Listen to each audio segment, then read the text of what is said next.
Now we have some people joining us. Now we have Noel. some new. I'm glad to see Mr. Trask show up. He is actually a friend of mine. Excellent. He comes off muted. There he is. Welcome, Mr. Trask. I think we have quite a lot of new folk joining us tonight, which is exciting. Let me have a look on Meetup. Hi, everyone. Hi, Smita. Welcome. Hi. Hey, Smita. Hey, wow, the view is incredible. Yeah, where are you? Ocean, my God. Oh, I am in Maui. Hey, everybody. Oh, very nice. Hey, I want to be there. Welcome, welcome. Sasha. Hello. Good. Yes, we definitely have a few first timers. I think we have 31 registered. Holy smoke. And so my bet is that we'll end up with, I'm going to say 17. Right, here comes the regular riffraff, the usual. Right. Sorry, that's Mr. Riffraff. Sorry, that was terribly rude of us. That was. What's new with folks? What's going on? It's allergy season. That's what's going on. There you go. I'm kind of shocked. Normally, I have to take like, what's that stuff you spray in your nose? Flonase or something like that. Yeah. An issue. It's really remarkable. Yesterday was a There you go, Anthony. That's for you. My background. Excellent. I'm going to start sneezing. There you go. There you go. Yeah, I'll put it back. So welcome. We'll give everybody. So, we're almost. Hey, let's see if we can hit 15 and do our average of hitting like half of the attendees. Hitting half. That'll be good. Right. Give everybody a few more minutes. There's Pavitt. Hey, Pavitt. Welcome back. Hey, who else do we have that's new? Noel, I think it's Noel. Are you new? I'm sorry. I'm asking you picking on you and asking you to come off mute. You don't have to. So I've been here before. Yeah. Oh, you have. Welcome back. Good. So I think we have a number of new people. How about we do just like a really quick like introduction of yourselves and just kind of pass the ball around just so we get to know some folks around here, right? So I'll go first. We win, Agile coach, and one of the co-organizers. Andrew, you want to go next? Yeah, sure. I'm Andrew Webster. I started this meetup. I'm an Agile coach in recovery. Currently shifting everything I do to online work. And I'm just going to pick whoever goes next, and whoever goes next gets to pick whoever goes next. So I'm going to pick Eric. I'm Eric Gibson. I'm an Agile coach, currently supporting a client in Europe, but working here from California, and just here to learn. And Shane Brown is next up on the list for me. All right. Hey guys, Shane here. Haven't been coming to this meetup very long, but so far it's been absolutely amazing. I'm out here in Japan, working product, and I'm presenting today, so that's fun. Valerie, you want to go ahead? Valerie Freitas. I'm a technical project manager. I'm here in the Bay Area, and I love this meetup. It's the best. It really is. Next person. Pass it along. Okay, Pavitt. Hi everybody. This is Pavitt. I'm in product management, and yes, I do love this meetup, and I think it's the best. Yeah, I'm in Toronto, Canada. Oh, very good. So, Anthony. Hi, I'm Anthony. I'm an IT leader, been flexing a little bit of my agile coach muscle more recently in my career, and connected with Lee in some prior training. So I'm here to crash your party and check it out. Pass along if you don't mind, Anthony. Sure. Sasha, your turn. Thank you. I'm Sasha Fromkin. I am a recovering developer and also Agile coach. We work together with I'm located in Bay Area, and let me pass the ball to Noel. I am a software engineer working in Silicon Valley, the Bay Area. Yeah, that's about it. I'll pass it over to Ankit. Hello, everybody. Thank you for inviting and thank you for accepting the invite. I'm a person who is new to this product field and I'm really curious to know more about it. I guess this would be a good start for me and looking forward to learn. And I am from Bay Area. I work as a software engineer and let's see how it goes. So let me see who is remaining. I guess Smita is remaining. Hi, everyone. My name is Smita Govind, pronouns she, hers. And I've been a Scrum Master and a business analyst in the retail and IT retail and healthcare. And I am between job search, looking for my next gig in the Bay Area. Yeah, as a Scrum Master, preferably in nonprofit tech, because that was my last project as a backend Scrum Master. Thank you. Welcome. Who's not gone? Is there anyone who's Last not gone? but not least, Tarang.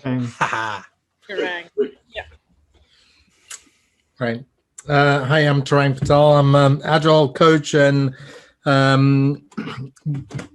lead the transformation team at Adobe Inc. And I enjoy coming to this meetup. I haven't worked with anybody here. Olive's not here today, so I guess usually Olive is my go-to person as somebody I've worked with.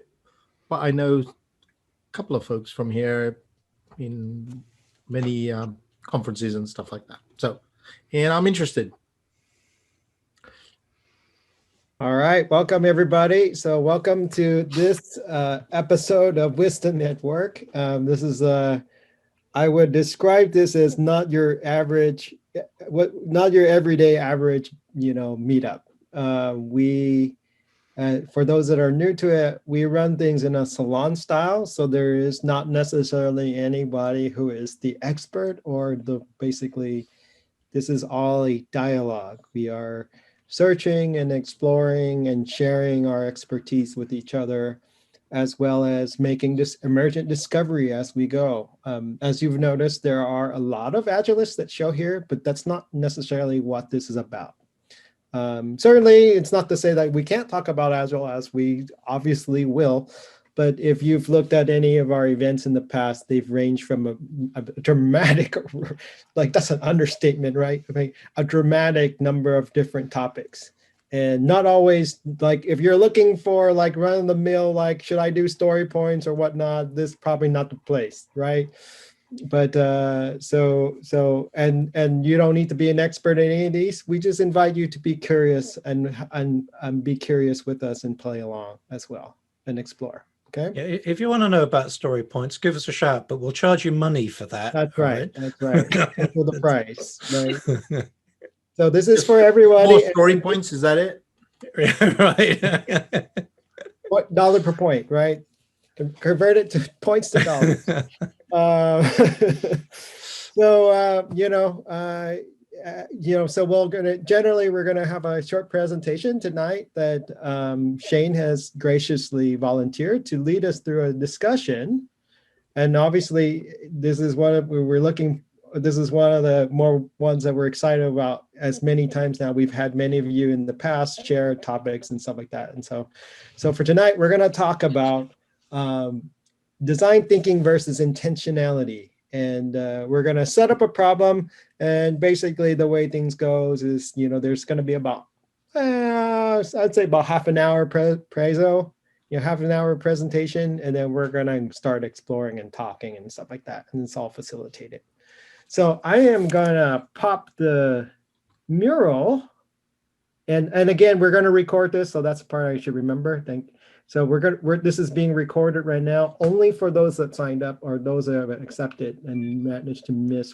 We do not share the recordings publicly. And so we'd like to ask that you respect that and then only share it with those that actually attend or somebody who signed up and happened to miss it. Yeah, just to say a tiny bit more about that. The intention is simply because people find that sometimes in conversation they say things they just can't recapture again later, and it was brilliant. So it's good to have it recorded. And once I've had a chance to process it, which will be probably tomorrow sometime, I'll pop it up on YouTube. Before we finish tonight, I'll make sure that everybody gets a chance to join our Slack, because that's where I put the link to the YouTube video. Okay?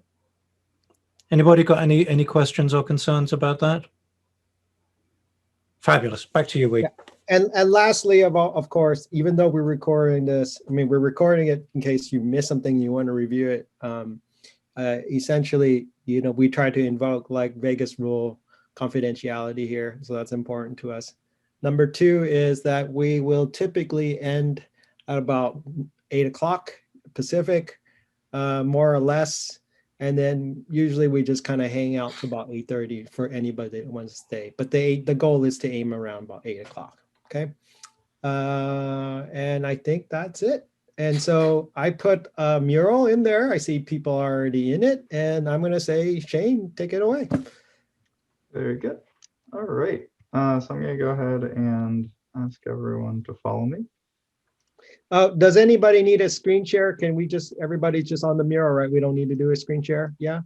Okay, good. All right, cool. So let me give you a little bit of context first. So I live here in Japan, and recently we are looking to move to Tokyo, which means that I'm looking at an apartment that's probably going to be about 250 square feet. So intention is something that I think about a lot, because when you don't have a lot of choices, you want to make sure the ones that you make are your own choices, not things that kind of happen. And so I proposed a topic on this today, and we helped me with some really fundamental questions, like why is this important? And one of the things that comes up is, well, what happens when our intentions are lost? And so the first is that we can waste project resources. You can see here that this advertisement is just completely illegible. And so honestly, there was too many images to pull from, but this really does happen all the time. Next thing that could happen is you can put people in danger. For those who can't read it, it says heavy haul in progress. It's hard to see you.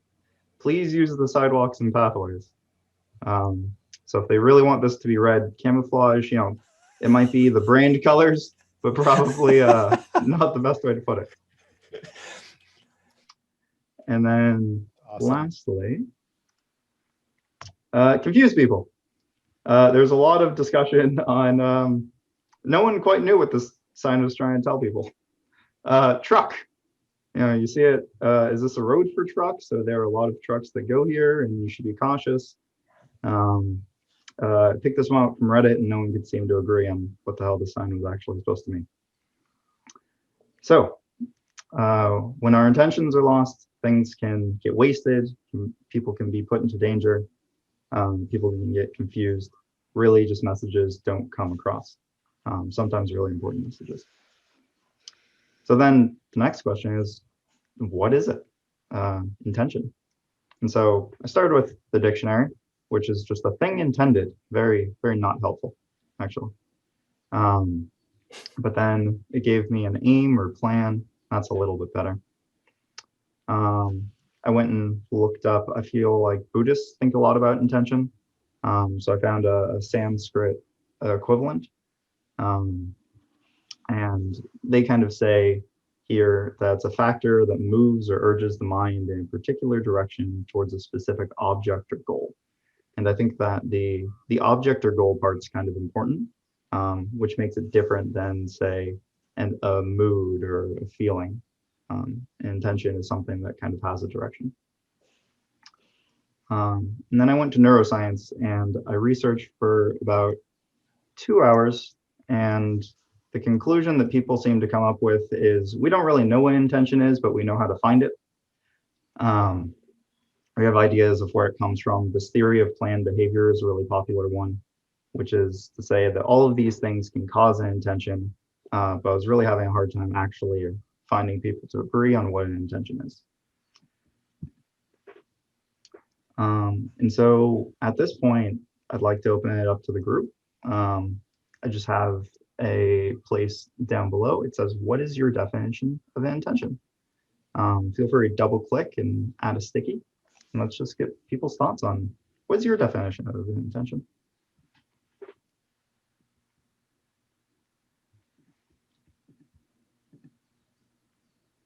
Go ahead and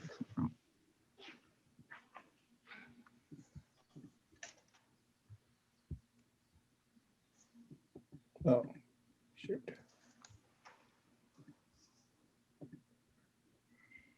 Yeah, try not to move the bottom. I'll see if I can lock the box so people don't do it accidentally.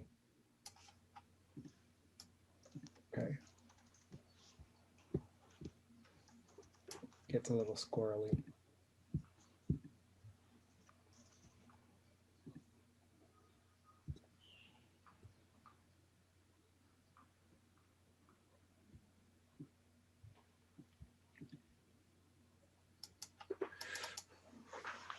I'm seeing some really great things already. We to keep things on track, you want to start like a timer or something? No, I think we're good.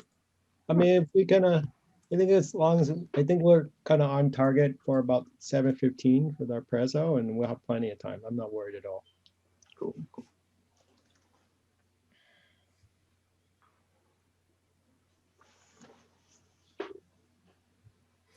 Oh yeah, there's some good stuff here.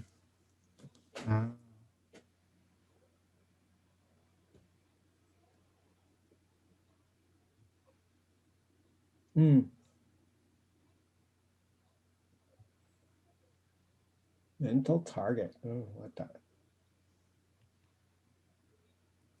Aspirational purpose. Very good.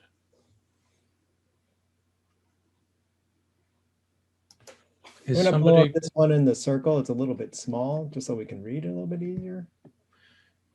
Yeah, you can always convert to a different type of object.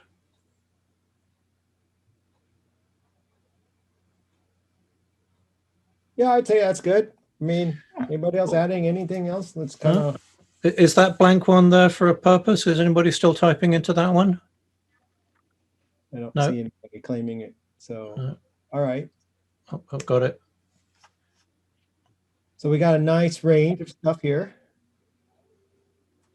Hey, Joe. I'm Joe. Let me put the mural back on for him.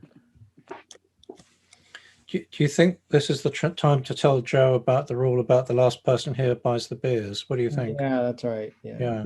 A lot of beer to buy, Joe. So yeah, so you want to just go through these really quick, Shane, or? Yeah, sounds good. There's some really good ones in here. I like this first one. Nobody knows what's dangerous not to have one.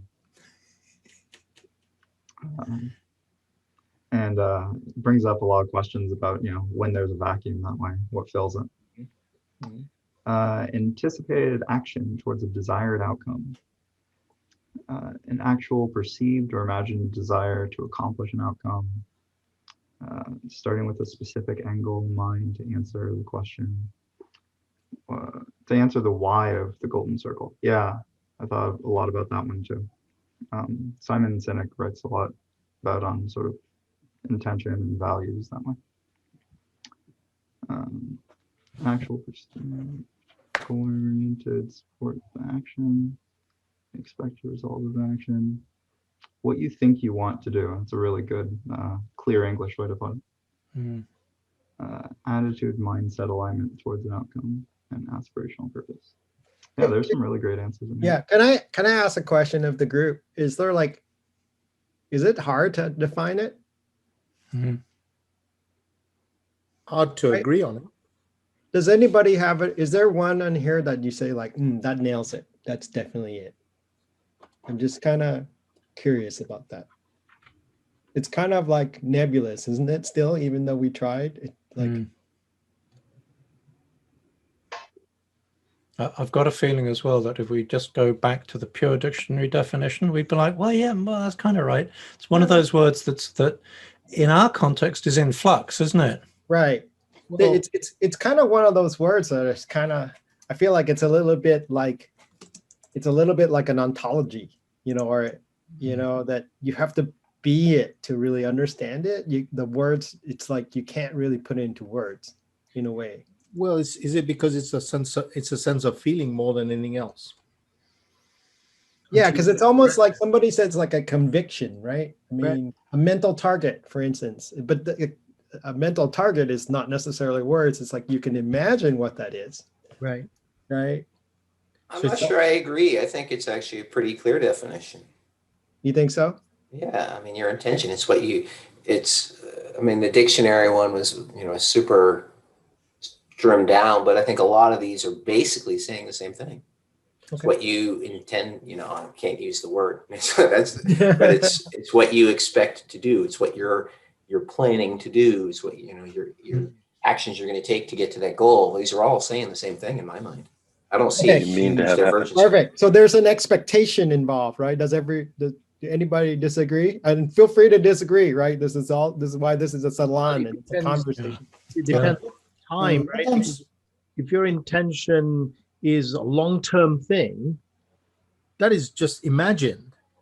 It's not you know, my intention to have dinner tonight after this meeting, very well codified, very well orientated to the goal. But my intention to retire in some sunny place in the future, sense of feeling. There's a certain vagueness to it. Well, I don't think time, I mean, it's still something you want to do. I want to retire in the Bahamas.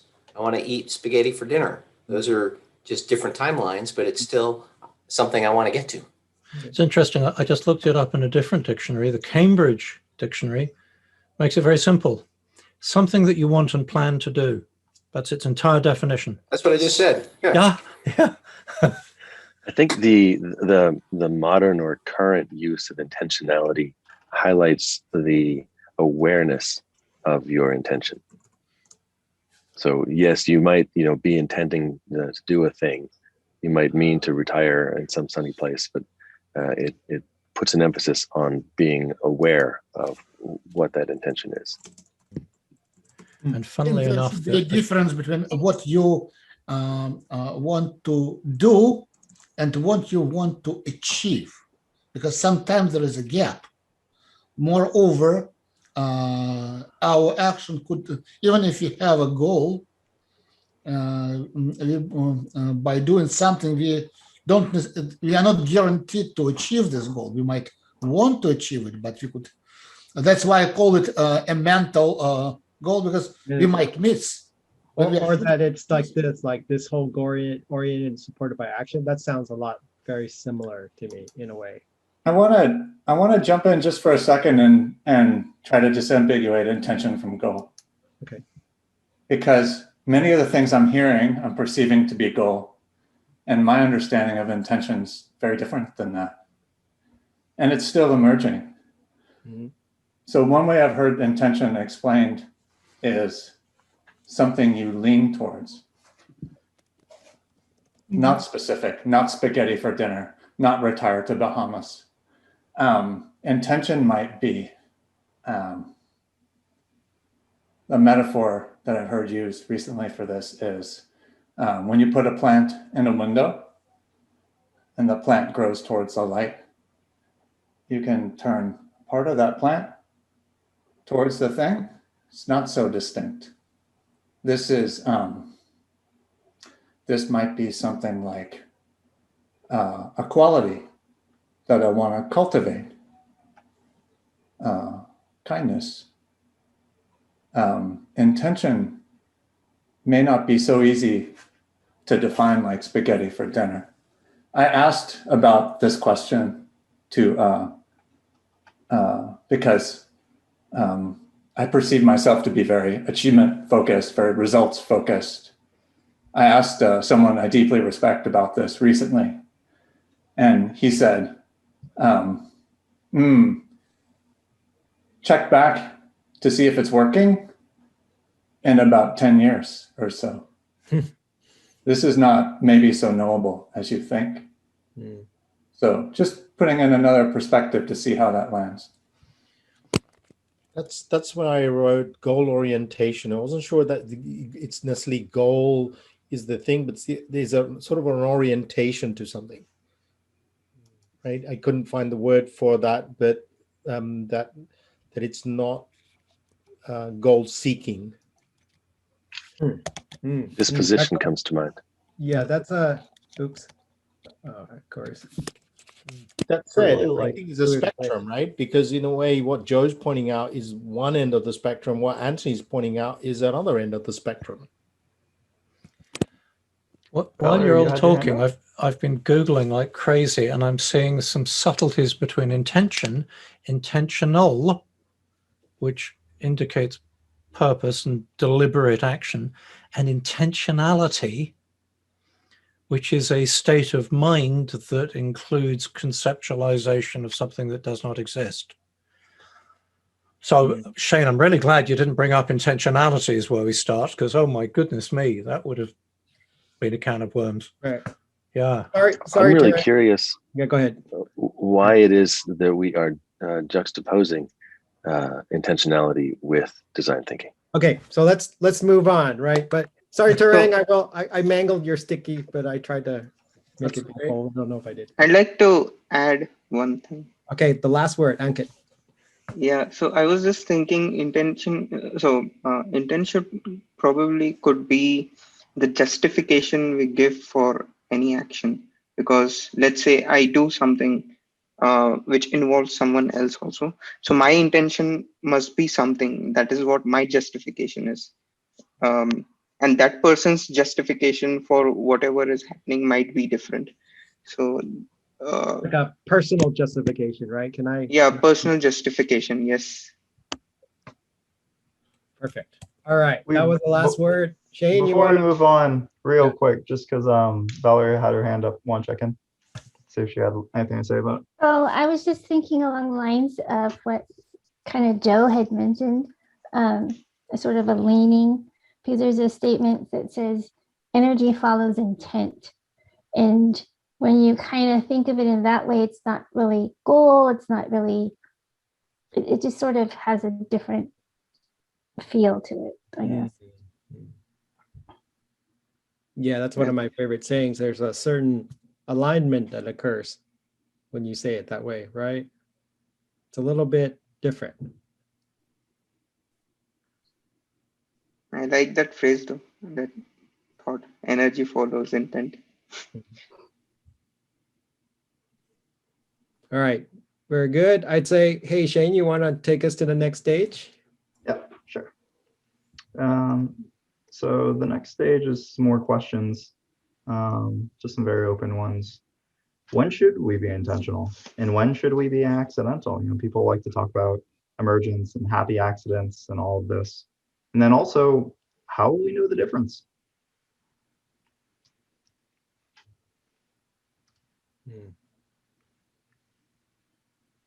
And now here comes the design thinking side. Should we just jump into that?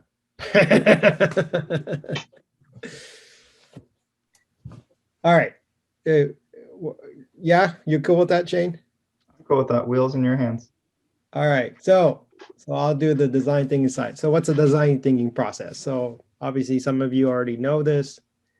The design thinking process came out of the Stanford Design School, and it basically has these basic 5 steps, right? Of empathizing with the customer, defining who the customer is. That's the first step, really. That's step 0.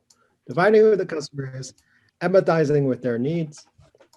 Then once you got into and you sense what they're kind of like using empathy and compassion, trying to figure out what is it, you define the problem. So the way, and then you ideate that, and then you go into what many of us know as like the lean startup approach of like build, measure, learn, and then keep repeating that cycle, right? So a lot of times this shows up like the way I use it, the way Sasha and I use it a lot. And this is like a really abbreviated version of it. Is sort of like first, the one of the great ones, if you don't know, is like the value proposition canvas. So on the right hand side, we have like the empathy map, or a very simplified version of an empathy map. We look at what works for the customer, what doesn't work for the customer, and obviously the hoops and jumps and hurdles that they go through trying to figure out what is it that they need to do to accomplish that. So a classic example I like to use is like before Uber existed, what did we do when we would try to hire a cab? We try to get a car. We call somebody, we call the cab company, we go through all these things, figure out when I need to get a pickup, what are the directions and things like that. And then what works is, yeah, you can use your phone, or you can use the yellow pages, or you can do an internet search. And what sucks is, especially if you lived in San Francisco, sometimes they show up, sometimes they don't. You don't know when. Sometimes they're a little bit early, and if they sit there too long, they take off on you. And then a lot of times, like, is there going to even be a cab that comes by? So from that, the next stage is to ideate. How do we solve some of these issues? So on the left-hand side of the value proposition canvas, we look at, okay, gain boosters. How can we take the things that currently work and magnify them, make them even, amplify them, sorry, make them even more?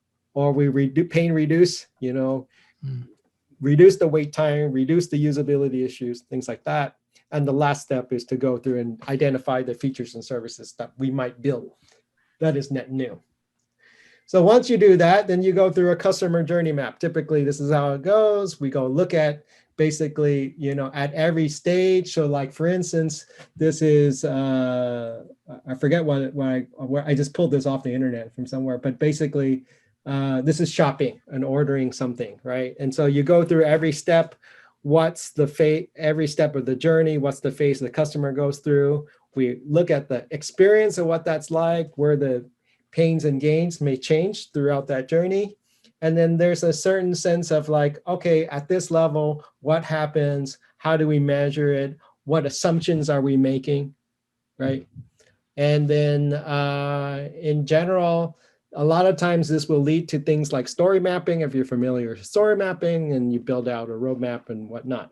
But before you get there, the key thing to do is to go through and figure out, on the right-hand side is this Venn diagram of, is it viable, desirable, feasible? Should we even do this? What are we getting out of it? Is it even viable for the customer? Does the customer even want it? That's the whole desirable thing. And then essentially from that, you figure out, you prioritize, you come up with a plan, you come up with a roadmap, you come up with a backlog, and then you start executing on it, right? That's where the agility comes in. Pretty straightforward, easier said than done. There's many different ways to do this, and I'm skipping over a ton of different steps. Usually when I've done this, it takes I've done it from anywhere from a few hours to like day-long workshops, like multiple days.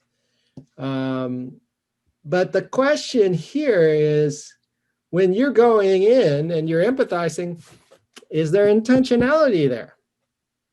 Because it's an emergent, if anybody who's done it, everybody knows that it's a collaborative, emergent process. The design thinkers love to say the two words, divergence and convergence. So sometimes when you're doing this, you actually have two separate teams, almost like competing with each other, coming up with brainstorming on completely different approaches to the same problem.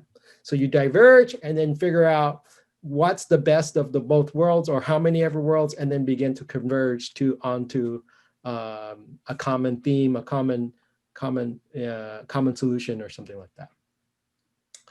So in conducting these kind of exercises, and for me in the past couple of years, and I know many of you have done similar, my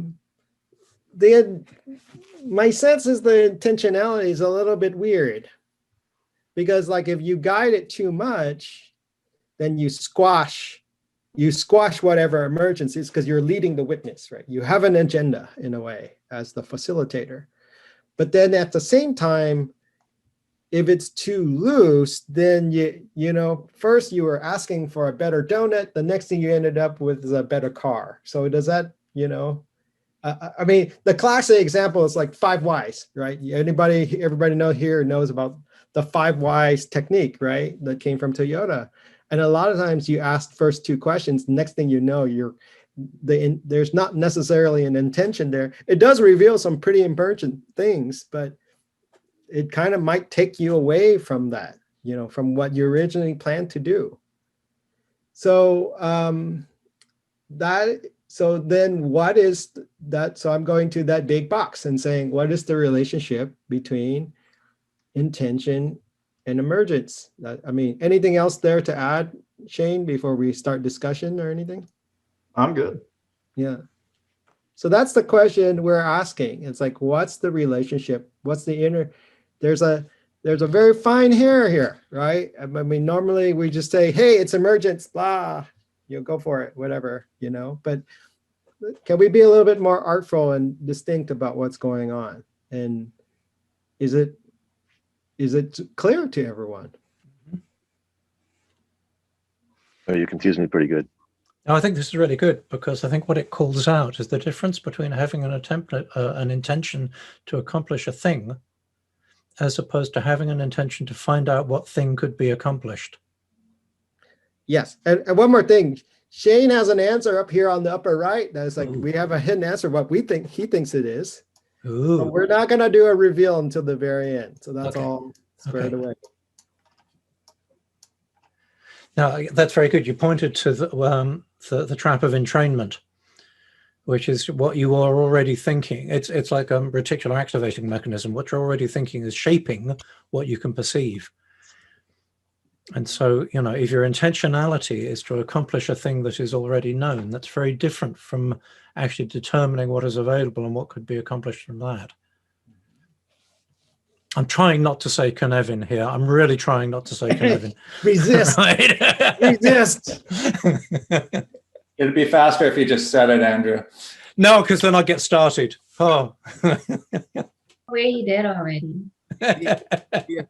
Andrew, on that note, there is the part that when you went through that when you went through that design thinking kind of quick step through it, really there's two elements to it. You don't do it on your own. It's a collective, and it's a sense making. Right? What you are doing is sense making as a collective. And so there is, so coming back to Andrew's Cynefin, there's sense making. But you asked, what's the difference or something like that? And I thought, well, hold on, this is how we would do it, because, you know, if you individually face the problem, you necessarily wouldn't solve it that way. You know, you might just trial and error and something like that. But in this one, it's a collective figuring out from different perspectives and channeling those divergent perspectives into something that even defines the problem. Hence your point. You might have started with a problem, but that wasn't the real problem. When you got together, you came up with, here's the real problem. Right? So there's a group intentionality, which is different from individual intentionality. So I'm hearing starting with the problem, and I want to go back to the process here. Starting with a problem or starting with an outcome related to your customers? Where's the starting point?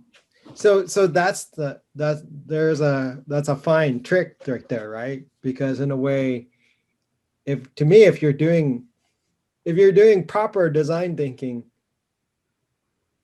there's kind of like you may not even know what the problem is.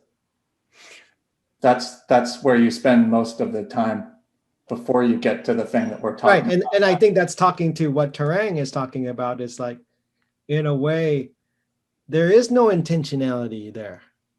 Or is there? Right?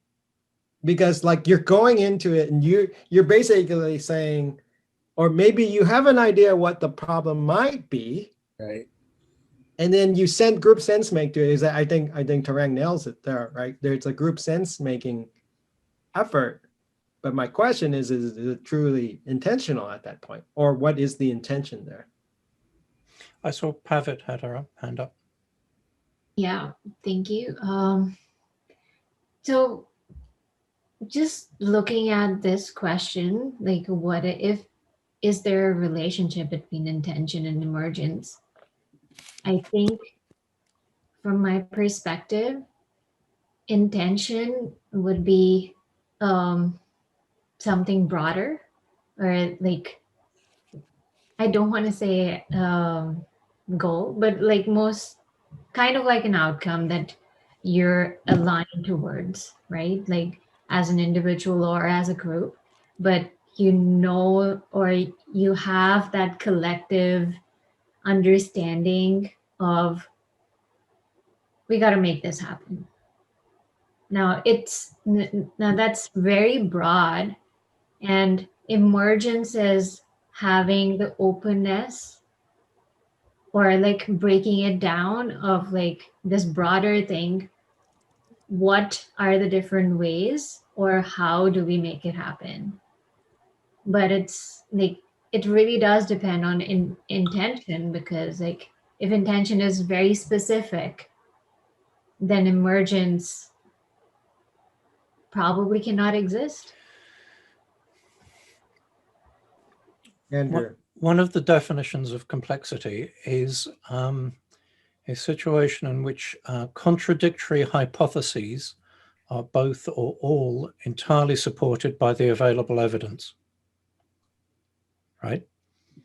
So when you've got a situation like that, it's like your intention is more likely to be, we don't know what to do here. We have to run experiments with all of them, which, as you said, when you're running a design thinking shop, you have 2, 3, as many parallel experiments running at the same time as you can, because if you've got contradictory supportable hypotheses, you probably need more data, or you probably need to get to a point where, having reviewed them all, you just have to choose. Right? So reaching that point of confidence and informed gut. It feels like we are talking about intentions, like something static. We have this intention and we stay with it. Mm-hmm. But it feels like when certain things start emerging, we could adjust our intentions. And so that's kind of ongoing process. Or if, for example, if you are not happy with the outcome, we could stop, or we could change the direction. It's interesting. For some reason, I don't know why. I'm just trying to think aloud. I've been working for Autodesk for 17 years of my life, and was acquainted with the founder fathers. This company started with absolutely different intention. It started with like an engineering company to do mechanical calculations, and the graphical part of it was just a small piece of it. But after the first release, it emerges that people didn't like anything about engineering part. They liked the graphical part of it, so that they adjusted the intention, and it turned out to be #1 graphical tool in engineering world. So intentions were adjusted. I think at this point, I want to say that intention to me is something intangible, and emergence makes it tangible. What does that exactly add to, like, when we say intangible or tangible? Like that, how do we relate it with intention and emergence? So I think when I was saying that, I was trying to say that intention. Now, just taking Sasha's example of when he was talking about that organization starting with an intention of this company having these set of offerings, but then it ended up being something else. I feel like the intention there was something else, which we are not seeing. And what we're able to see is what emerged. Intention was kind of like, what need are we satisfying? What customers, or what, like, basically, yeah, what need are we satisfying? Oh, so emergence, okay. If I may, what you're saying is, and I apologize if I'm reframing your words, but what I'm hearing is emergence is the manifestation of intention. Ooh. Yeah. I think that's a bit of an Yes. assumption. I would agree that intention lies in the future and is about things that do not yet exist. Emergence is about what now exists. Yep. And there may be a discrepancy. Now, that's an interesting point because, I mean, Lean Startup teaches us to go, woo, pivot. Relates as well to something that I use quite a lot in like relationship coaching, commitment and attachment. You can be committed to your relationship, but if you get attached to a particular way of it going and it doesn't go that way, well, it could be a big old breakdown. But if you can actually go, no, I'm still committed to the idea of how I thought it was going to go is clearly bonkers. I'll stick with the commitment and come up with something afresh. That's emergence for you. So based on the points, which last 4 points around like Shasha, Andrew, Pavit, and Hugh. How do you pronounce your name? Sorry. Hui. Like I said. So, so based on that, I had an example which I just thought of. So let's say I have my company, okay, and I want it to be a unicorn one day, okay. That's a big example. My intention is for it to become a unicorn, but at the end of a year, let's say it's at $10 million. At the end of second year, it's like $25 million, and so on. Okay, so that is how it is emerging. So when it comes to emerging, at the end of the first year is 10 million, then 25 million. Third year maybe it crosses like 100 million, and that's how it's emerging. So it's like gradual emergence is just, as you said, manifestation of what the intention is at each level. So maybe that is kind of example which we can take. Yeah, something else I want to throw into the mix, which would be pulling from systems thinking. So you have an intention, which would probably lead to taking an action, but is the emergence immediate? Because if there's a substantial delay between the action and the emergence, and there are then other actions taken, now you're starting to get into that externalities realm where you don't necessarily know if the outcomes are the result of your intention and your actions, right? So like I'm smelling like a little bit of a chicken egg kind of thing. I want to reply directly, Andrew, real quick, because I just think I might disagree with the time scale. If we look at intention as an aim, that's something that you do in the present. Whereas emergence, if it's truly emerging, then that can only be observed. Observation is done of things that exist outside of you. So that seems more like the past to me. Oh yeah, no, I absolutely. I mean, I think what I'm saying is,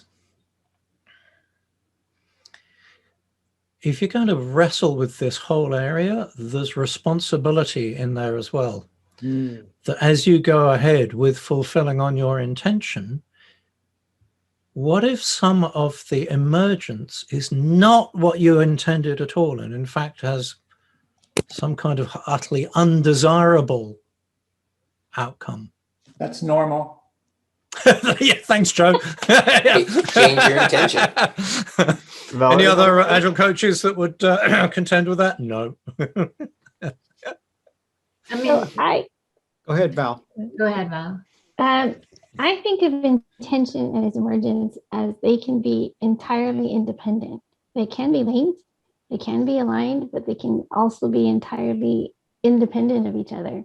So you can have an intention when nothing happens. Intention is simply, I think, a desire, sort of like, I keep going back to Joe, I like that phrase of leaning towards something. So I wish I could do something, but may do nothing about it, right? Emergence to me is just whatever happens, right? So I can even just go someplace, find out just be open to whatever happening without having any intention whatsoever. I'm just gonna go there and see what happens. Maybe that's my intention, is just to see what emerges. Emerging to me is just what arises out of any interactions or whatever is there. It's just what is and what comes in it. And I think we don't really, intention is something you loosely hold, and emergence is what happens, right? When you try to control it is when it doesn't go so well. I don't know that we can truly control what emerges. I think if we tried, it rarely aligns with what we truly intended. Or you And lose it altogether. serendipity is another, like, that's just what emerges, right? There's no intention there. You might not even know about it or think about it, and it just what emerges. That's serendipity. I'm so glad, Val, you're starting to read my mind. One of the unspoken intentions behind creating this meetup is setting up the preconditions for serendipity. In other words, you get a bunch of smart people into the same space at the same time and see what happens. Let me know when I get here. Oh, by the way, hi, Erin. Erin, you've arrived. Yeah, by the way, you missed the bit, Erin, where we said last person here has to buy the beers, and that was when Joe turned up. Then you showed up afterwards. I saw Joe was happy to see me. Yeah. Well, good news, everybody. I'd leave for Montana on Friday, so I did buy 3 bottles of whiskey. So if you all like to come to Montana, you can have whiskey. Perfectly acceptable. Montana. Very southern. Very tiny little town. So keep going though, because Val, I was really enjoying what you were saying about intention and emerging in serendipity. You know, I think the minute we manhandle any one of those, I think we lose them and that spark disappears. And so I think you were really onto something with that. There's a certain delicateness to emergence, is kind of what I'm hearing, right, Erin? Yeah. I think this also points to one of the awful gaps that we deal with in a capital-based economy, where our most senior leaders are trapped in expectations or promises made to a stock market that kind of tries to pretend that it doesn't recognize this stuff, and yet that's everything that drives it. You know, I don't know whether any of you have ever been on an earnings call where people are distraught because they were literally 0.1% off what had been anticipated. And now, you know, all of the pundits were going, "Oh, you failed." So just a moment here. I would like to hear some other voices. But first, let's go, Turing, tell us more about exaptation. Exaptation. What do you mean by that? I think Andrew might be able to tell us more about that, right, Andrew? Yeah, sure. So exaptation is a term from evolutionary biology that refers to when something that evolved for one outcome gets used for another. So the example from evolutionary biology is feathers on dinosaurs. They believe now that they actually evolved for warmth, but then when little dinosaurs found that falling out of trees with feathers was a better option than falling out of trees without feathers, they led to flight. So exaptation is using something for its unintended purpose. Yeah, you can, that's like affordances, you know? Yeah. Right? Is it? No, affordance is more, as I understand it, a suggestion that this is how it should be used. So the knurls on the bottom right-hand corner of a window suggest that you grab it and pull it there. Whereas exaptation might be when I had my hair at its longest, if I wanted to tie it up out the way into a bun, I'd put a pencil through it. That was never anybody's intention for a pencil, but it's an exactive use for the pencil. Yeah, my definition. The reason I mentioned it was it's emergence in the way Valerie was pointing out. Yep. Okay. That makes sense. Classic one, the one I know from, and this was from David Snowden's class, by the way. Classic one was the story of in Thailand that the weather showed there was going to be floods, and a family had bought a brand new car, and now this was going to be flooded, but they also had a bunch of furniture delivered, which was delivered in a large plastic bag. Massive plastic bag. So guess what they did? They drove the car in the plastic bag, tied a knot, and when floods came, the car was dry. That's an example. That must have been some plastic bag. Oh yeah, it was. It was. There's a picture of it. Right. And then after that, when this happened, subsequently, there's a big demand for large plastic bags, of course, in Thailand, because floods occur and, so forth. So that was a kind of, in as opposed to purely evolutionary, it's purely accidental, because one of the topics you pointed out, where does accident show up? Right. Well, when should I be accidental? Is what was the proposition up there? I don't think you can be. It's just, no, I think that's exactly right. I mean, I don't suppose any of those baby dinosaurs particularly intended to fall out of trees, right? Right. Anthony, please. Sure. I was just looking at the word relationship between the two, and I think it's just a feedback loop. I think the emergence is a feedback loop that will change your intentions. Because your intentions are your thoughts and actions, your mental commitment to a future action, future goal, future plan, something you want to do, things like that. And as things emerge, you're like, oh, that's not what I expected, or it is what I expected. But either way, it's a feedback loop. You're going to change your intentions. That's There's like a relationship. It's like the whole adjustment thing, like you can adjust, right? I'm putting it up here, but you can see it. Well, I'll have to follow you to see that. The only difference is what Joe was saying earlier, because in what you said, Anthony, does that mean that intention always leads to an outcome that you're aiming for, versus when Joe was talking about it, I thought, oh yeah, I want to be good. I want to be good in life. I want to be good. Will I ever know that I'm really good? Or will I ever, is that's not an end state, as it were? I'd say it's a potential feedback loop. No, I'm not disagreeing with Joe. Like what emerges may never feed your intentions. Right. But it could. Okay. It's making me, what's resonating for me, what's really interesting is it makes me rethink the whole OODA loop, PDCA, Deming circle kind of thing, right? Because in a way, what you just said, Anthony, is like a terrifically beautiful way to simplify that whole thing of making that complexity sublimely simple, right? You go out there, you have an intention, you try things, you respond, and you let that emergence affect what your intention is.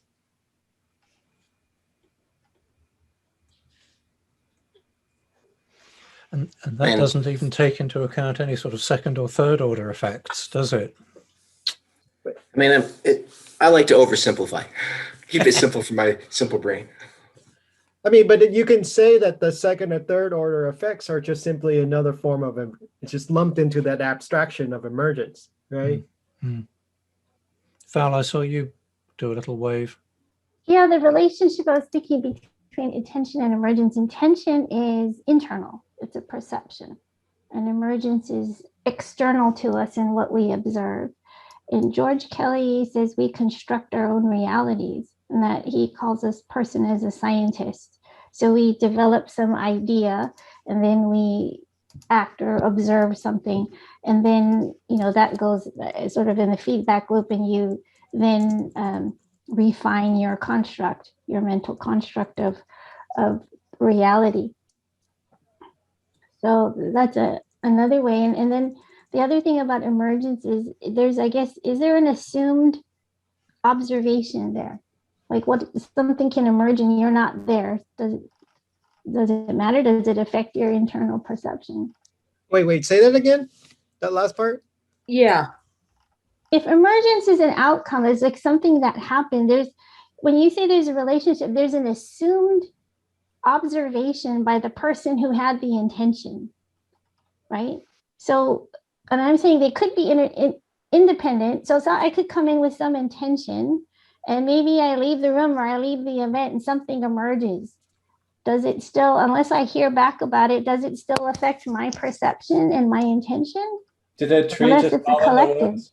That's, yes, Joe, I was going. So I feel like you're asking about witnessing. Well, there's an assumed observation if we're saying there's a relationship, that the same person is present, or it's a collective intention and a collective emergence in which we share something. Otherwise, we may not be present for the result. We may not be affected, and our attention is not affected at all. It was just a Well, what thought. about a delayed? You know, there's that delayed version. Yeah. How would we account for, I mean, But you'd But I still think- have some knowledge or feedback or observation. I'm just saying, but there is, to assume a relationship, you're assuming that there is that feedback loop, either because they're present and they observed it, or some information gets back to them and said, oh, you know what, that thing turned out terrible. And you give them Yeah. some kind of, I think there this is the has to be result. some kind of If you're feedback. just ignoring what emerges, then you're not intentful, Then it's because not you're not paying emergent. attention to what's going on. Yeah. There needs to be like a The information like hasn't, a she witness. says, the information hasn't reached her, Yeah. right? So, you know, the tree falls in the forest and I'm not there, right? That information hasn't reached me. If somebody comes back and says, well, by the way, that tree you're watching has fallen. Now my whatever, my own perception will change now, right? But in absence of that information reaching her in this example, is what I'm hearing Valerie say. That is it emergence? Did the emergence have an impact? Not to your life, no. The tree fell, life went on, it's okay.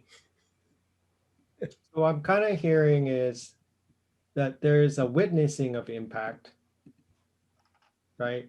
So you go in through, you adjust your intention in a way that gets manifested into action, right? Let's see if I see. I'm just gonna state it and see how it throws people or not. So you hold an intention that leads to some form of action, because there's a certain energy that comes, whether it's, and then from that action we watch what emerges, and then we witness it. Now it may take time to witness that emergence, but eventually it gets witnessed, and then that shifts and changes the intention. I'm with you up until it changes the intention part. Yeah, I think I'm having trouble with that May not changing of intention part. Like, It may or why- may not change the intention. I mean, you adjust. It gives an opportunity for the intention to be updated. Actually, doesn't no, it? that's a really great hair split, because the thing is, you may maintain your intention, but how you act is what you're changing. yeah. Yeah. Yep. There's that key heuristic for moving out of complexity, which is you start with going, what can you change? But then of what you can change, what can you monitor? And of what you can monitor, what can you amplify or dampen? And so that's really interesting. If you can't monitor it, if the cone of perception operates in such a way that you're outside it, you can't get the feedback. And probably perception is just something that would be attached to emergence, not intention. Okay, so what about what kind of came up for me is I'm going to see if I can throw everybody for a moment. Does intention change how you perceive? Absolutely. Sure. Right? Because you in a way, like when Yeah. Shane first did this, I threw up and I deleted it, the whole thing about attunement. Remember, Shane? Because in a way, when you're attuned to something, that is a form of listening, but it's like held by intention, right? Yeah, it's listening And for as specifically opposed stepping to. into a lens or a perception, yes. Yeah. So I'm going to read what Noel just read. I'm thinking that with intention, there's agency, and one is affecting one's surroundings, but with emergence, there isn't, and one's surroundings affecting one. It affects me. Assuming one is near what's emerging, like you notice and you can witness it, right? hearing, intention, colors, attention. Right. So that's why I kind of say like it's an attunement, right? Also be confirmation bias, though. You could not be open to what's emerging, and you're only But I could argue that confirmation bias is a form of attunement. Oh, it is. Yes. Right. Which is kind of interesting to think about it that way. And it's great. I really love what Noel just posted. But in a way, it's like, and that's how we manage to stay alive all the time. Right?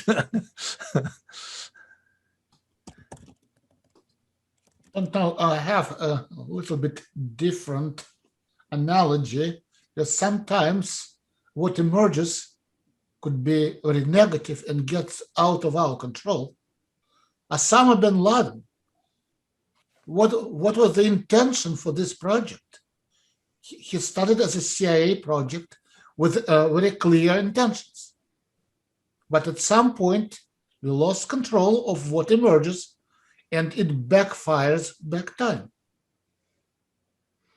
So that's an intention and what emerges and how it backfires. That absolutely, that's a wonderful example of the point I made about responsibility and delay and feedback. That, you know, Eve, when the CIA were like, oh, Osama, we can help you out, mate, they had the ability to go, oh, that's not going to end well, is it? They would have probably taken some different actions. Are you sure? Well, no, I'm not sure, but for the sake of today's argument, let's go with that. You cynic, Tarang. And not without evidence, I get it. Yeah. I just thought of a phrase that reminded me of what Sasha and what Noel kind of says is emergence is the unfolding present. Yeah. That's very good. And that's really good because then you can see that intention can influence how that unfolding present unfolds, that it's not just random. Oh, sorry. No, Pavitt, you had something. Go with it. I think intention is more of unfolding present, like the present. Because it is in the now where you're intending to do something. And emergence is what will come out of it, based on how you act. So just repeating it again, just to say it, so I can nail it, right? What you just said was emergence is holding what unfolds in the present, or holding presence for that. Somebody got a better way to frame that? Okay, this is fun. This whole unfolding presence thing, I like desperately want to make a Christmas joke. I'm not quite sure how to do it. You did. That's fine. So I get it. The intention rolls along with us in the present about what we're trying to accomplish in the future. But emergence is happening in the wake behind us. And what is unfolding, I mean, a lot of that depends upon how far behind us it is, for how aware of it we are, and how much that would then allow us to update our intention. If I think about it like Pavitt, why it could be simultaneous. In that sense, intention is holding the space, and emergence is what's coming in that space. 25 brownie points to Val. Oh, I like that.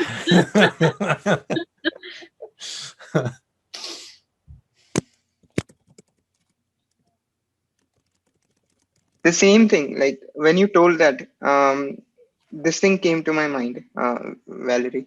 So intention is more like where you want to reach in a journey. That's kind of a destination. And emergence is where have you reached till now. So it's like a milestone. It's observable, it's tangible, right? Yeah, tangible, adding to what Pavit had told. What we said earlier, right? Yeah.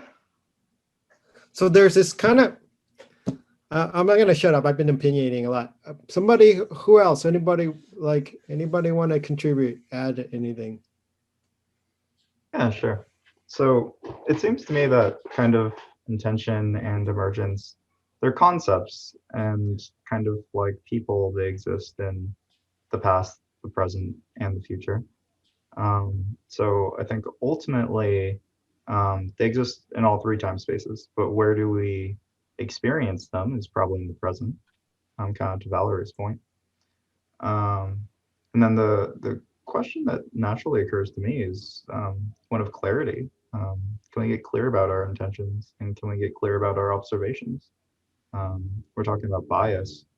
How do we reach clarity?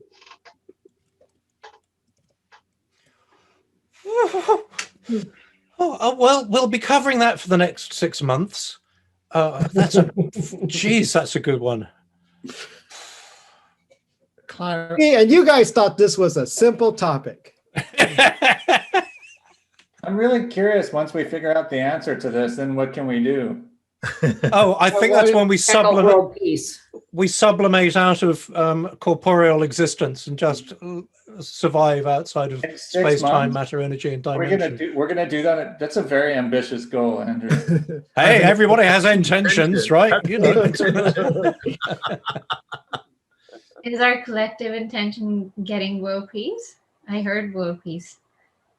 Well, I'd settle for supper, actually, but you know, world peace right after. So it looks like we're all distributed. We don't have a collective intention. So a collective intention on appearing here. I don't want to get too far from this, tempting though it is because it's overwhelming, but Shane's basic point of kind of challenging us to go, is it even possible to be clear?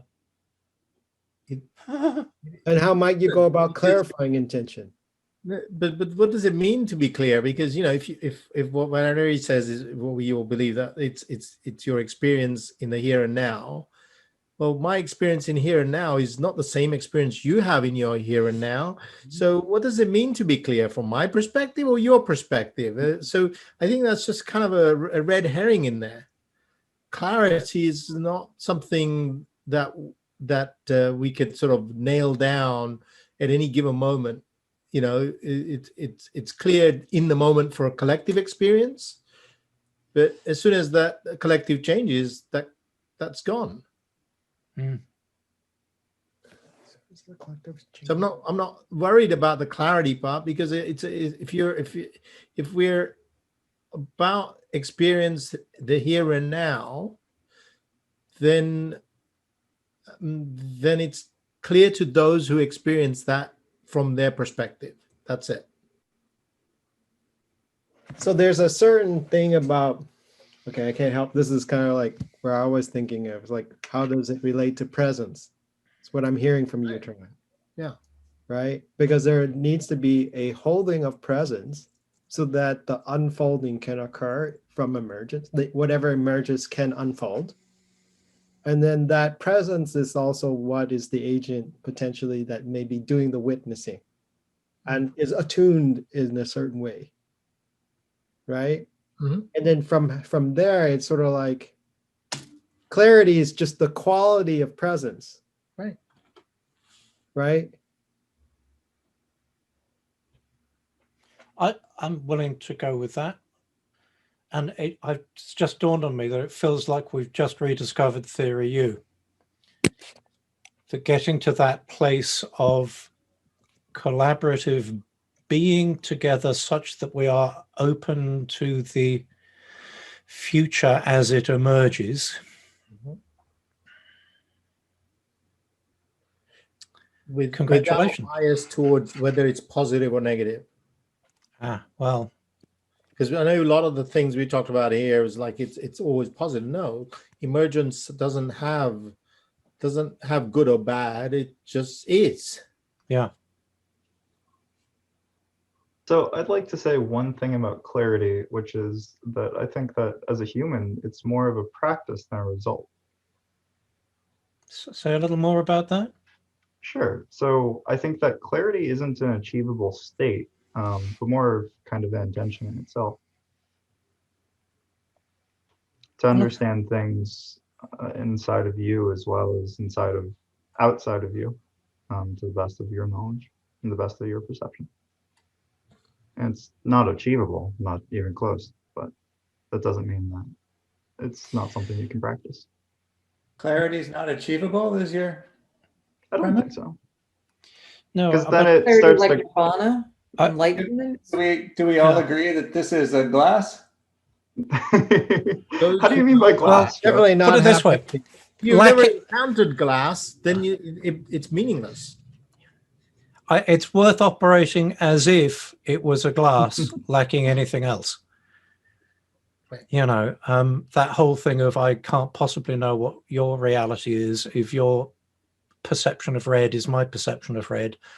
But for now, whatever I perceive as red and how that occurs for me maps consistently onto what you perceive as red consistently for you.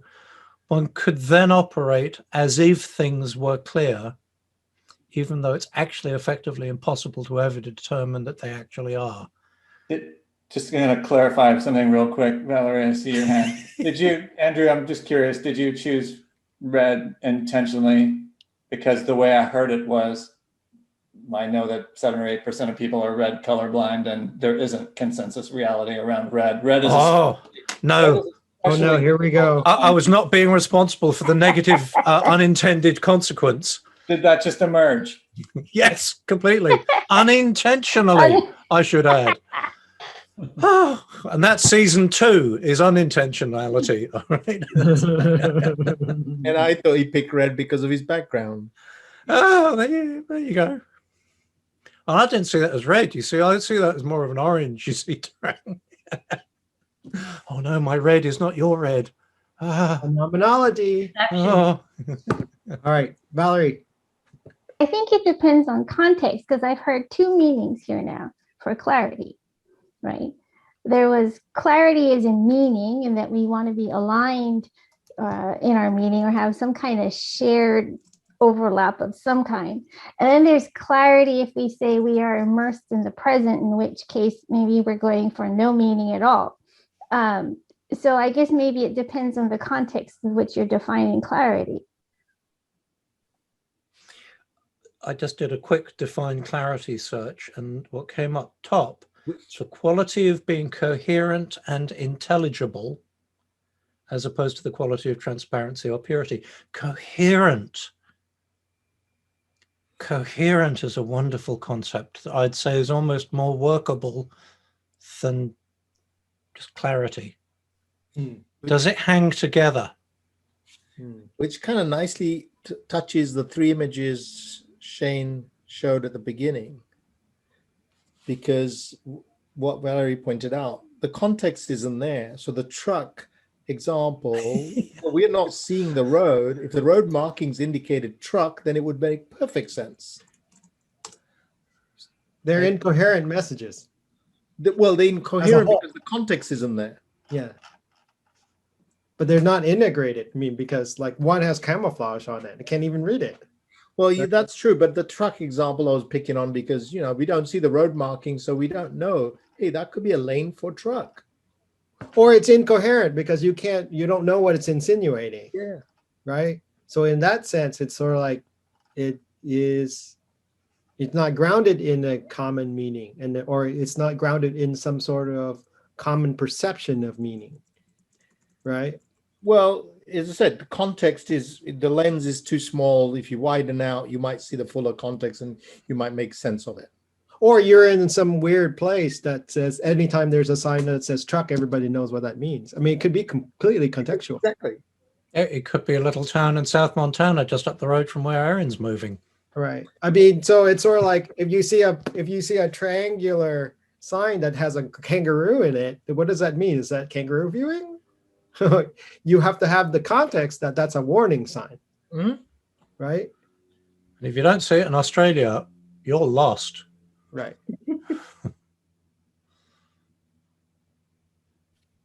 Coherence. Interesting. Anybody else? What's resonating with everybody?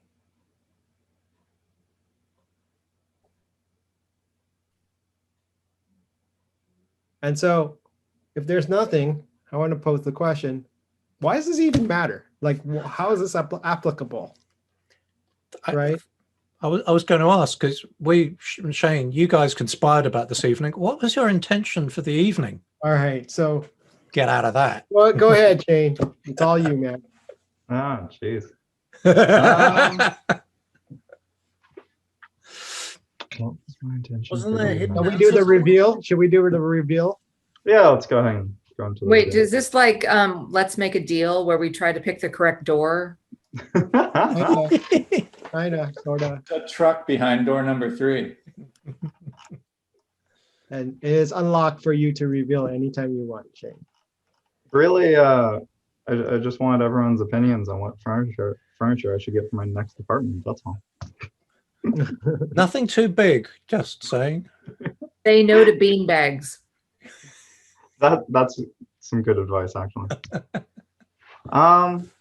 So I pulled this infographic from Google, honestly, but it pointed out something that I think could solve not every problem, but a lot of problems, which is that oftentimes when we partner or when we think we've reached clarity, it's a little bit too far down the chain. And I think that moving up the chain and identifying what's most important to you, like what's really, really important to you, that can help solve this intention problem, at least to some extent. And going into, I mentioned that clarity can be a practice. You can ask yourself some kind of practical questions about how to clarify your values, how to clarify what's actually important to you. If you were to put everything on your life on a ranking scale, what would hit number 1, 2, and 3? Or if you want to be especially ruthless, what would hit number 1? And can you get rid of everything else? And so just to kind of get people thinking about that is sort of my intention for this evening. Very good. Yeah. And I love this because in a way, it's sort of like there's an action again. There's that energy follows intention kind of deal going on, right? Because it's sort of like, I think what I take away from this conversation is, in a way, for me, what I interpret the difference is that intention permeates everything. It permeates even what you sense and what you observe. And my secret thing was sort of like, I wanted to see if we would accidentally wander into the world of presence. Yeah. Because then it's sort of like, it's that presencing, it's that being with what's emerging in the here and now and holding that while holding that presence and intention are not quite the same thing, right? Presence is like a certain sense of self-awareness or not just even self-awareness, but just a complete awareness. And we hold that in a particular way that leads to a particular way of acting, meaning making, and additional actions or adjustment of action. And it's sort of like just seeing if that would kind of come out of conversation, and I'm kind of fascinated that it did. Yeah, I mean, when Jade and I were brainstorming this, we thought the conversation would go a multitude of ways. And it's kind of like, it's interesting how this has emerged. There's definitely some wisdom that has arisen out of this. I feel like it's a fine tuning of instruments. Yes, very, very, very fine tuning, but very important, I would say.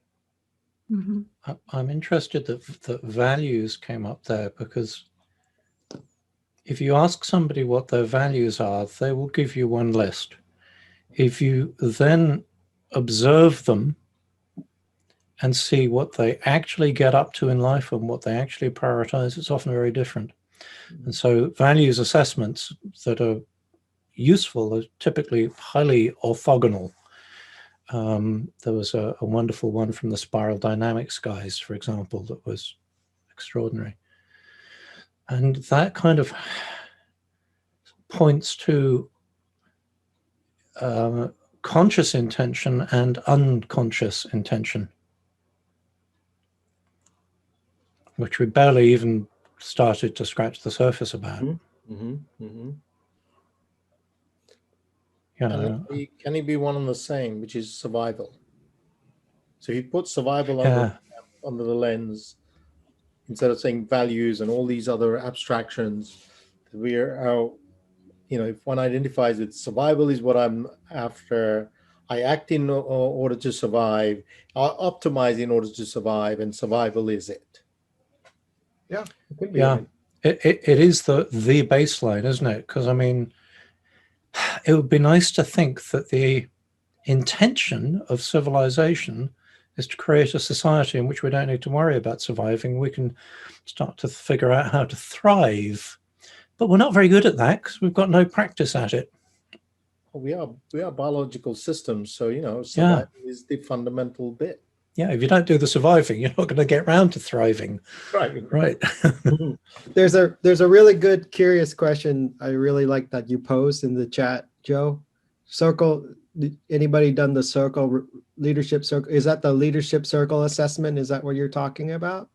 Yeah, I'm doing the map right now, which is a competitor to leadership circle maturity assessment profile, and it's about not assessing you from a skills basis for leadership. It's assessing your level of consciousness. Yeah, I'm very opinionated on that. So I'm halfway done with MAP, and I'm happy to chat about it with anyone who's interested once it's done. I've done leadership circle, and it's there's a lot of overlap with the conversation we're having. Just really quick, I mean, my personal opinion on it, I have trouble with it, and that's why I'm so opinionated, because I think in a way the intention is not clear. I'm having somebody else evaluate me, right? So I mean, so basically it's like I treat it no different than like a personality identification typing, like a MBTI or a Enneagram or something like that. And what happens is then, if you're not familiar, you guys are familiar with this. So the way it works is there's another one like Zolman something or other, and there's Strengths Finder. There's a zillion of them, right? And some of them charge a whole lot of money. You do leadership circle, it's like $1,000 for somebody just to take the test and evaluate. You can actually do the basic leadership circle, and I posted the link for free if you want to check it out. There you go. So like maybe it's free, right? But what happens is you take this thing, you do a 360, you get a bunch of other opinions from a bunch of other people who have a whole bunch of other intentions about you, and your intentions and how you interact with them is like all over the place too, right? And then you're supposed to be kind of judged here in a way of like where your deficiencies are or where your biases are. And it's awfully wishy-washy to me, that's just my rant for tonight. But yeah, I've got to say, I have my suspicions about a lot of tools like that, unless used repeatedly and in many different contexts. Well, thankfully, humans are good at dealing with messy stuff. So, sorry, Sashi, you were going to say something. Sorry, I didn't mean to interrupt you. But I think it's overall intention as human beings try to simplify something that is complex. I don't know. I was just decided to refresh my memory on Schrödinger equation. Electron is extremely complex, but we are trying to build a model that simplifies the behavior of the electron. And Schrödinger equation is an antipode of Newton's second law. That's even more simplification of the physical process. So this is just one of the models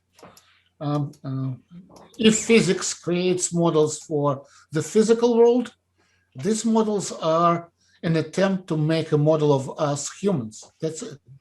So it does not build to be exact. It's just a simplification, and different people build different simplifications. If you think about this as a simplification, will it be more attractive to you? Yeah. So just to comment on that real quick, I think that there's sort of a value there either way, for either what the model intends or doesn't intend. Because if you agree with the simplification and it's helpful, it's great. And if you don't agree with the simplification, you start to fill in all the gaps in your head, and that's also very useful. Right, and that's how some people use it. They use it like the way I consider them is, it's not so much useful as something that I would read meaning from, but I use it a way to evoke a reaction. Now that is useful, right? So it's not saying that it's not valuable, but how you use it matters. But see, now we're getting back into the whole thing of what's your attunement? What are you present with? What are you listening for? Right? And then it becomes like, it's like the theory of light. Is it a wave or is it a particle? Exactly. Right? Yes. Right? I was just about to say that. Right. So it's really interesting, that whole thing. It's sort of like you kind of have to observe what the context is. And what bothers me about it is that the context is very weak in that, because we don't know how we're being judged on what context. It's a very weird abstraction, because then it's like it's simplifying too much in a way that could lead us astray, right? So yeah. And if you look back to our favorite topic of Knevin, we have a complex system, and by building this oversimplified model, what we are going to do, we are taking it to the next quadrant. So then now you're getting into like to a bigger can of worms. Is like, what is simple and what is complex, what is complicated? It depends on the observer. Yeah. Right? But I like Sasha's point that if you get complacent about simplicity, you can easily collapse into chaos. Oops. Yeah. Oops. Right. So it's funny, Joe asked a lot earlier where we were in Cynefin, and I only noticed long after it was appropriate to respond. I'd say we're in aporia, which is the state of authentic confusion. Mm-hmm.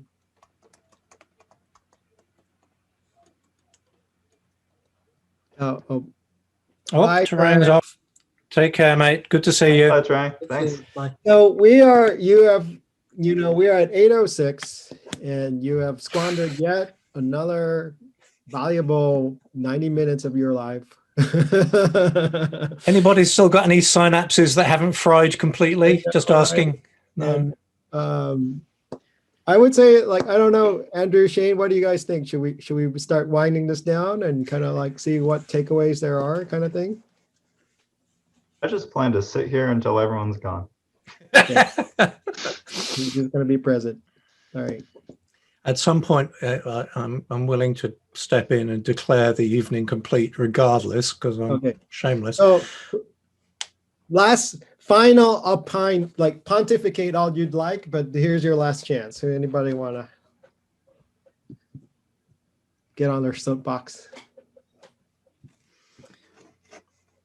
I'm reminded of one of the traps that I'm aware of getting up to stuff like this. And I think some of you have heard me tell the story of when I got to cuddle baby water buffalo, and life suddenly got so simple. Give people what they need, tell them what's important, and some of them will help you with it. Mm-hmm. And yet I love the richness and depth and nuance and expansion that comes from having these fabulous, damn full conversations. Because there's always something else that comes up where you go, oh, that's good. That's good. And I would say as well that I do not yet know what the outcome of this evening is for me, but I have a feeling that it's going to be one of those where it's delayed feedback. That at some point, probably waking first thing in the morning, I'll be like, oh, you know what? So thank you all for giving a lot of rich fertilizer to whatever's going on inside here. You can interpret that how you will. But there you go. Let's. I'll Go do a ahead. quick summary for myself, because I have something very concrete of what I'm getting out of this, which is that one of my biggest life values is just to do cool things with cool people. And when I listen to this talk, I think we're actually in agreement for most things. I see a lot of agreement, and to see myself reflected in the world in ways that I understand with people that I admire and respect. It's very soothing. It kind of goes back to just doing cool things with cool people. Very So it's good. good use of time. Yeah. There is one thing missing here. Whiskey? Exactly. Just two fingers, eh, Joe? Sorry, Sasha, I couldn't resist. That's exactly what I was about to say. Oh,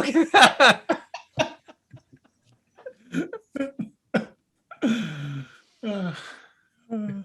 Anybody else? Takeaways. I think it's all contextual. I think what we interpret and take away is going to be based on our need in the moment, as far as what we need to take away from whatever it is. When there's no sort of definitive answer, then I always fall back to, okay, well, it's kind of like, not to offend anybody here, I see religion, right, as no matter what religion you prescribe to, and that is, it serves two purposes, and one is to provide comfort, and two is to provide guidance, whether it be your life values or whatever. So when we look at these frameworks and when we get all these meetings and everything, if we are in a place where we think we have what we need, then it could just be added comfort, whether we're looking for richness or simplicity or whatever. And if we're not having everything we need and we're searching and we feel like we're missing something, then we're looking for guidance. And so I think what we take away is what we take away.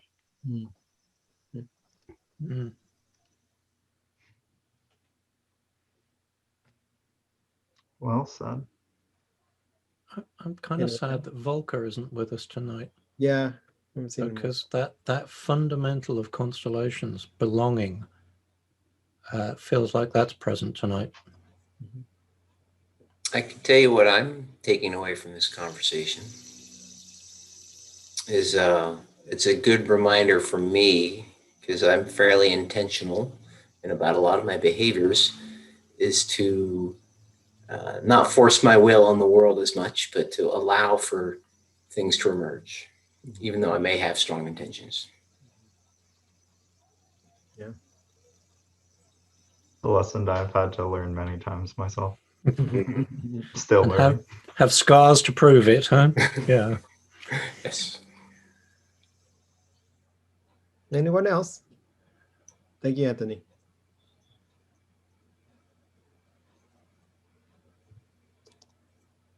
I, for one, will say that it's really got me thinking about what is it. My takeaway is like to have the intention of what is it like to help other people open up and hold emergence and open up their listening and help them attune in a way that they hadn't before. In a way that has been everything and I've been doing all along, but I didn't quite put an intention behind it, so to speak, And what would it mean to create that space for somebody to emerge in that way? Like that I would I would create the space for them to emerge in a way what they are more observant of themselves and the environment that they're in. I have been, like I said, I've been doing stuff like that all along, but it's, what would it mean to really like goose that, like pedal to the metal, and like just be really bold about that? And that's going to be a delayed understanding at this point.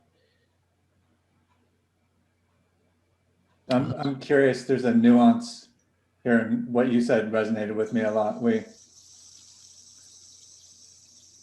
If you couldn't name the intention, if you didn't have clarity, Shane, around the intention, I'm still hearing, or how I'm hearing what you said is, that intention was still there.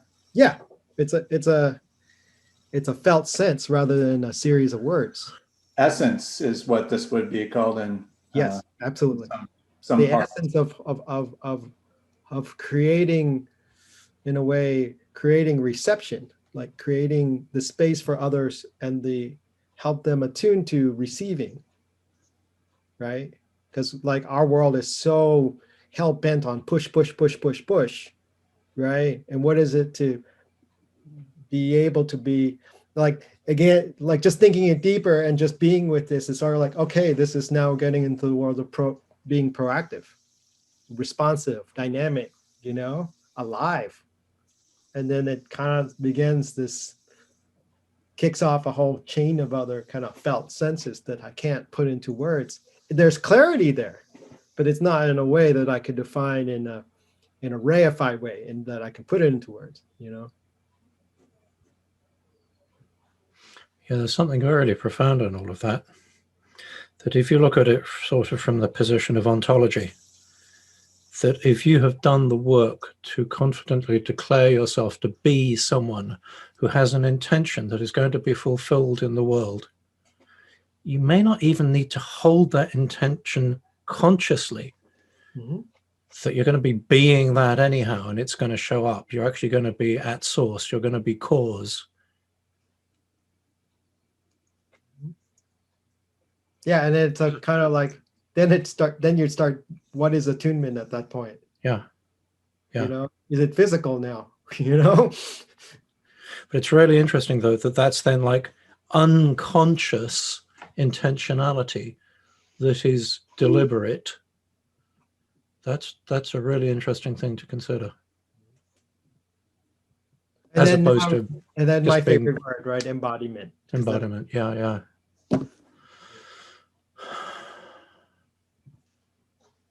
Well, speaking of other forms of embodiment and dinner,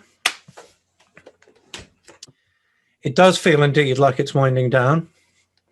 I can feel that moment coming on.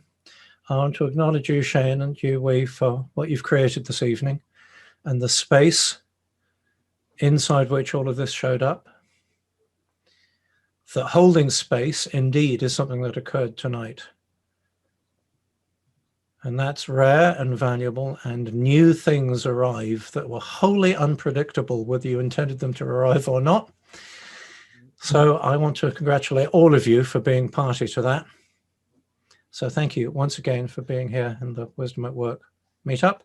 And if anybody's got any bright ideas for something to bring up in a couple of weeks' time, let me or we know, okay? Because we've got another gaping hole there. And I know there'll be something.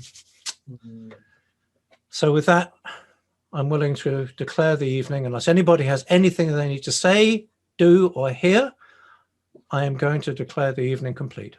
It's a big thank you, everyone. Really Right. appreciate it. Thanks, Thanks, everyone. you all.